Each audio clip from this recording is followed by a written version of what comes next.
Currently, my favorite Civivi model is the Elementum 2, and I've been carrying this one in the Ultim color.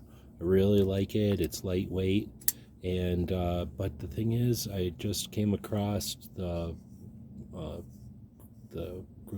carbon fiber and Damascus, and I love the combo. It's super lightweight. I really like this look.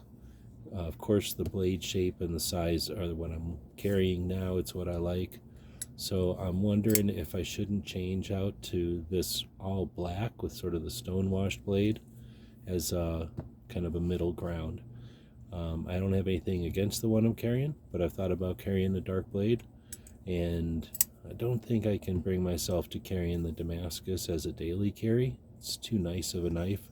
I think I'll save this for special occasions and looking at, but really seriously thinking about it. So I might carry this one instead to see how I like carrying the dark blade. Hope this helps.